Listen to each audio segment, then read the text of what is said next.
novel developments in what we know about the behavior of harbor porpoises. We'll send some good vibes to technology that this all works.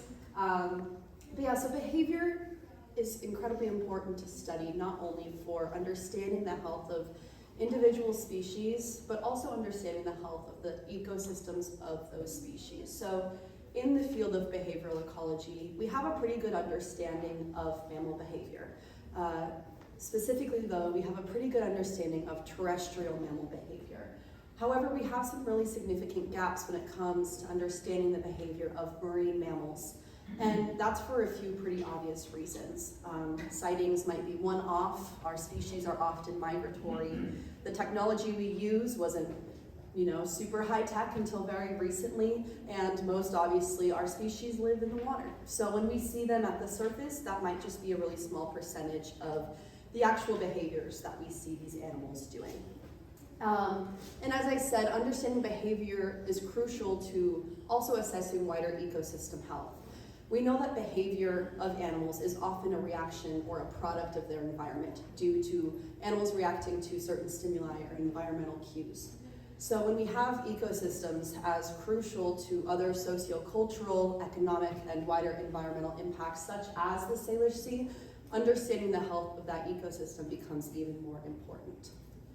So with my team at Pacific Mammal Research, we have been evaluating the behavior and health of the Salish Sea by studying harbor porpoises and harbor seals at a very specific study site for the last 14 years. So we study from a land-based observation point, and we conduct behavioral observation research 2 to 3, sometimes 3 to 4 times a week depending on season, and we assess harbor porpoise and harbor seals. Today I will be talking to you about the behavior of harbor porpoises, and that's just a little more on the work we do. So harbor porpoises are a keystone species in the Salish Sea ecosystem. When thinking about the Salish Sea off Washington, you might first think of salmon or large orcas, more charismatic animals, but really our harbor porpoise is kind of a quiet hero in this ecosystem. They exist right in the middle. They've got those megafauna preying on them, and they eat not only small schooling prey fish, but they also do eat salmonids. So understanding the health of this species is a really crucial indicator for the wider health of the entire Salish Sea ecosystem. So they're a relatively small cetacean species, just about 4 to 5 feet in length. Historically thought of as less social, a little shyer, more evasive, but they really are a complex social species that we've gotten to understand a lot better in recent years. And so we collect behavioral data through observation. We use cameras and drones, and over the last 14 years, we've actually developed a known catalog of over 200 identified porpoise individuals that we actually see returning to these same sites year after year. Some we've seen for all 14 years of our continuous long-term study. And so now we have this crazy situation of all this data, and we want to do something with it. And so for that, we have developed an ethogram. Because porpoises are really understudied, we don't really know what they do. And with an ethogram, which is a standardized behavioral catalog, we can begin kind of transforming our qualitative data into quantitative data that we can then better analyze. So as I said, an ethogram is kind of like this behavioral dictionary. And what you're doing is reviewing a lot of data and talking about it and figuring out what looks like what, so then you can identify specific behaviors and conduct quantitative analyses off of that ethogram. And so as I said, we conduct our study based off of observational data collection, and we identify individuals using coloration, dorsal fin shape, and scarring. And then this picture here, where my cursor is, or you can't see that, but the porpoise on the screen is actually an individual named Pointer, and she's the matriarch of our community. We've been seeing her for the last 14 years, and we've gotten to watch her behavior as well as all of her offspring. So when developing this ethogram, there are no other porpoise ethograms for any species of porpoise. This is the first porpoise ethogram to have ever been developed, which is really exciting. But that means there wasn't really a place for us to start off from. So for that reason, we consulted other cetacean ethograms like bottlenose dolphin, Atlantic spotted dolphin, to kind of create some common language between our ethograms. And we also looked at the other folks studying porpoises to see what language they used. It's a very small community of us studying porpoises, but it's pretty close-knit. And in that community, we know that where we are now with porpoise research is where we were 40 years ago with dolphins. So the need for this research is crucial. We are pretty far behind. And so getting these building blocks going of these projects we can share among researchers is going to be really beneficial.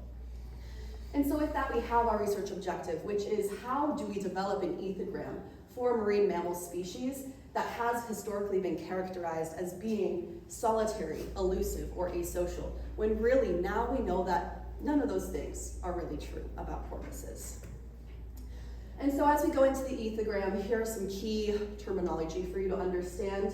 We have states, which are these broad categories, basically buckets that specific behaviors fall into, and you can measure the duration of a state. And events are specific and instantaneous. So an example of that would be states like foraging. That's broad, you can measure how long they're foraging, and it's pretty general, where an event would be like a large fish catch, and it happens in that moment. And so in our ethogram, we have 4 states and 30 events, and as we keep using this ethogram, that number will probably grow. And so these are our behavioral states. We have foraging, traveling, social, and unknown, which is just when we don't understand well enough yet what category a certain behavior might fall into. And now I'll just go through and talk about some of the really cool behaviors we've seen. So our first category is foraging. We have behaviors like small and large fish chase, prey capture, foraging dives. This image here on the top is a large fish capture, which is actually a novel behavior that no one had documented porpoises doing. For a long time we thought they just ate small prey fish, but actually moms pursue large prey fish when they need that extra caloric boost to support their young. And another novel behavior we have in this foraging category is that we think porpoises might actually play with their food. So if this video works, it looks like it will. So this individual here is Railroad. She's one of our known individuals, and what you don't see in this video is the 5 minutes of her pursuing this fish before this video is captured. And now, if you can see, she's just kind of following it. She's pushing it with her nose. She's just kind of bumping it, and she's not eating it. This forage fish is out of energy. It's done. It knows it's toast, but she could eat it at any point, and she's not choosing to do that. So we're kind of unsure as to why she was doing this, and our greatest hypothesis is right now is that she was just having fun. She knows she could catch that fish whenever she wants to eat it, and so she's just giving it a hard time before she finally eats it later in this video. And next, there we go. We are getting into social behaviors. So this first category is social with some mother-calf behaviors as well. We have wake riding, rubbing, playing with objects, and then specific to mother and calf behaviors, we have nursing, echelon swimming. And some novel behaviors from this are eavesdropping, which I'll talk a little bit more about, and potential babysitting, which is when female adults care and watch over the young of babies that aren't theirs. So we think it's moms helping each other out.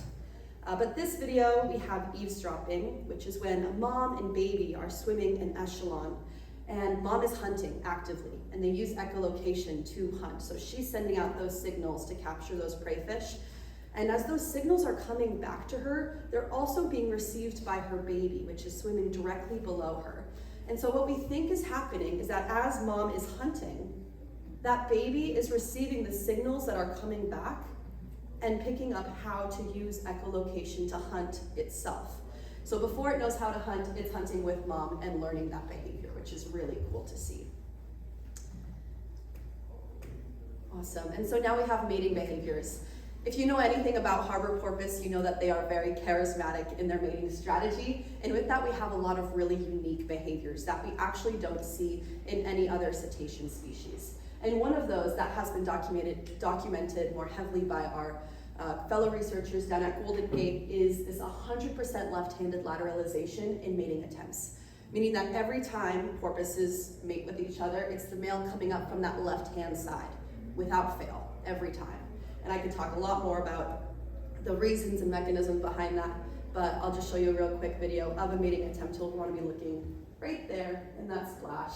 with that left-handed lateralization of mating, which is really fascinating to see. And finally, our last category is traveling and other. So there's not a lot of unique behaviors here, but my favorite personally is porpoising, which is something porpoises actually do. It's when they launch their body fully out of the water during traveling. And we also think there's a social component to that.